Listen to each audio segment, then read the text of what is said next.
السلام علیکم ورحمۃ اللہ۔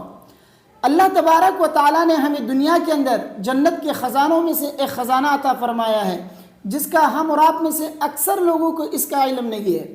اگر اس خزانے کا علم ہو جائے تو ہم اور آپ اس کو حاصل کیے بغیر نہ رہ سکے۔ یہ خزانہ کون سا خزانہ ہے؟ وہ خزانہ ہے لا حول ولا قوت الا باللہ کا خزانہ۔ اب آپ کہیں گے کہ اس کی دلیل کیا ہے کہ یہ خزانہ ہے؟ دلیل حدیث میں خود موجود ہے۔ حضرت ابو موسیٰ اشعری رضی اللہ تعالی عنہ فرماتے ہیں کہ میں نے لا حول ولا قوت الا باللہ پڑھا، نبی کریم صلی اللہ علیہ وسلم نے مجھے پڑھتے ہوئے سنا، تو نبی کریم صلی اللہ علیہ وسلم نے فرمایا الا ادلک علی کلمۃ من کنوز الجنہ، کیا میں تمہیں جنت کے خزانوں میں سے ایک کلمہ نہ بتاؤں؟ حضرت ابو موسیٰ اشعری رضی اللہ تعالی عنہ فرماتے ہیں کہ میں نے کہا کہ بلا یا رسول اللہ، کیوں نہیں؟ تو نبی کریم صلی اللہ علیہ وسلم نے فرمایا قل لا حول ولا قوت الا باللہ، لا حول ولا قوت الا باللہ پڑھو۔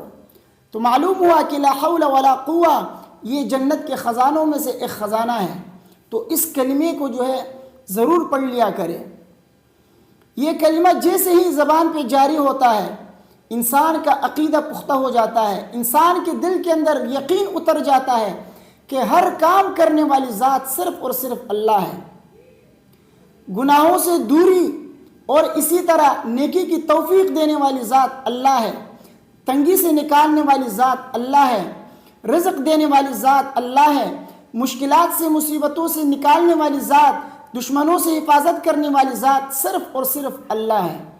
تو یہ کلمہ جتنا آپ زیادہ سے زیادہ پڑھتے جائیں گے، جتنا آپ کی زبان کے اوپر یہ کلمہ جاری ہوگا، اتنا جو ہے انسان کا عقیدہ پختہ ہوتا جاتا ہے اور اللہ تبارک و تعالیٰ کے ساتھ انسان کا تعلق جڑ جاتا ہے کہ ہر کام اللہ کی طرف سے ہونا ہے۔ بس آپ جو ہے پھر دوسرے لوگوں کے اوپر، انسانوں کے اوپر آپ کا عقیدہ ٹوٹ جائے گا۔ آپ کے ذہن میں صرف اور صرف ایک ہی بات ہوگی کہ کوئی کچھ نہیں کر سکتا، کوئی آپ کی حفاظت نہیں کر سکتا، کوئی آپ کو رزق نہیں دے سکتا، کوئی آپ کے رزق میں بندش نہیں لگا سکتا، آپ کے کاروبار میں، آپ کے گھر کے اندر کوئی کچھ نہیں کر سکتا جب تک اللہ نہ چاہے۔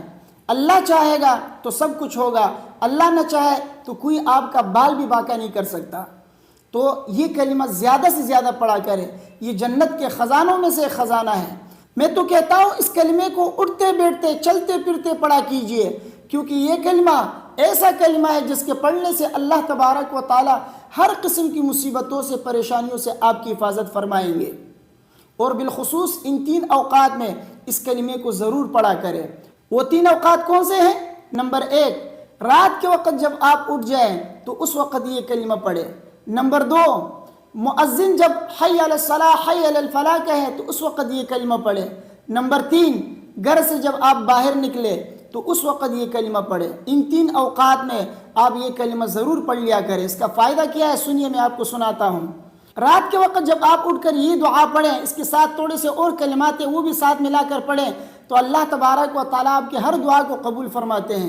حدیث میں آتا ہے کہ جو شخص تم میں سے رات کو اٹھے اور یہ کہے لا الہ الا اللہ وحدہ لا شریک لہ لہ الملک ولہ الحمد وہو علی کل شیء قدیر، الحمد للہ وسبحان اللہ ولا الہ الا اللہ واللہ اکبر ولا حول ولا قوت الا باللہ، اس کے بعد اللہ تبارک و تعالیٰ سے اپنے گناہوں کی بخشش مانگے یا کوئی بھی دعا مانگے تو اللہ تبارک و تعالیٰ اس کی دعا کو ضرور قبول فرمائیں گے۔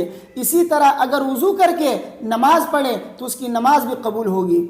تو رات کو بیدار ہونے کے وقت اس کلمے کے پڑھنے کا کتنا بڑا فائدہ ہے، اس لیے جب بھی رات کو اٹھیں تو یہ دعا پڑھیں۔ اس دعا کے پڑھنے کے بعد آپ جو بھی دعا مانگیں گے اللہ تبارک و تعالیٰ سے آپ کی وہ دعا ضرور قبول ہوگی انشاءاللہ۔ اور اسی طرح جب مؤذن حی علی الصلاۃ حی علی الفلاح کہے اور آپ اس کے جواب میں لا حول ولا قوت الا باللہ پڑھیں گے تو اس کا کیا فائدہ ہوگا سنیے۔ حدیث میں آتا ہے جب مؤذن اللہ اکبر کہے اور تم میں سے کوئی جواب دیتے ہوئے یہ کہے اللہ اکبر، پھر مؤذن جب اشہد ان لا الہ الا اللہ کہے وہ بھی جو ہے اشہدو ان لا الہ الا اللہ کہے، مؤذن اشہدو ان محمد رسول اللہ کہے اور وہ بھی اشہدو ان محمد رسول اللہ کہے۔ اس کے بعد مؤذن جب حی علی الصلاۃ کہے اور یہ لا حول ولا قوة الا باللہ کہے، اس کے بعد جب وہ حی علی الفلاح کہے اور یہ لا حول ولا قوة الا باللہ کہے، اس کے بعد جب وہ اللہ اکبر کہے، یہ بھی اللہ اکبر کہے اور وہ لا الہ الا اللہ کہے اور یہ بھی لا الہ الا اللہ کہے، تو وہ جنت میں داخل ہو جائے گا۔ تو آذان کا جواب دینے سے اللہ تبارک و تعالیٰ انسان کو جنت میں داخل فرماتے ہیں، اس لیے جب بھی آذان سنے تو اس کا جواب ضرور دیا کرے۔ اور تیسرے نمبر پر جب آپ اپنے گھر سے نکلے تو یہ کلمہ ضرور پڑھے۔ اس کا فائدہ کیا ہے؟ حدیث میں آتا ہے نبی کریم صلی اللہ علیہ وسلم نے فرمایا جب تم میں سے کوئی گھر سے نکلے اور یہ دعا پڑھے بسم اللہ توکلت علی اللہ لا حول ولا قوة الا باللہ، تو کیا ہوگا؟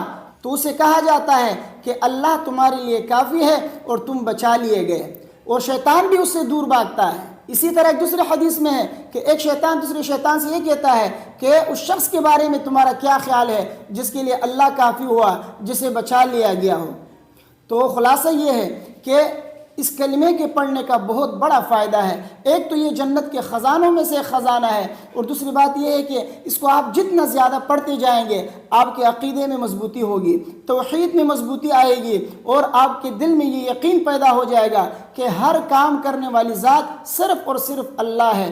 کوئی جو ہے آپ کو نہیں بچا سکتا، کوئی آپ کی جو ہے تکلیف دور نہیں کر سکتا، کوئی آپ کی پریشانی دور نہیں کر سکتا، آپ کی مدد کے لیے کوئی نہیں آ سکتا سوائے اللہ کے۔ تو لہٰذا اس کو کثرت کے ساتھ پڑھا کرے، اس کی بہت سارے فوائد ہیں۔ اللہ تبارک و تعالیٰ مجھے اور آپ سب کو پڑھنے کی توفیق عطا فرمائے۔ ویڈیو کو اپنے دوستوں کے ساتھ لازمی شیئر کیجئے، مجھے اپنی دعاؤں میں یاد رکھیے۔ اگر کوئی سوال آپ کے ذہن میں تو آپ پوچھ سکتے ہیں، انشاءاللہ اس کے جواب میں آپ کو دے دوں گا۔ السلام علیکم ورحمۃ اللہ۔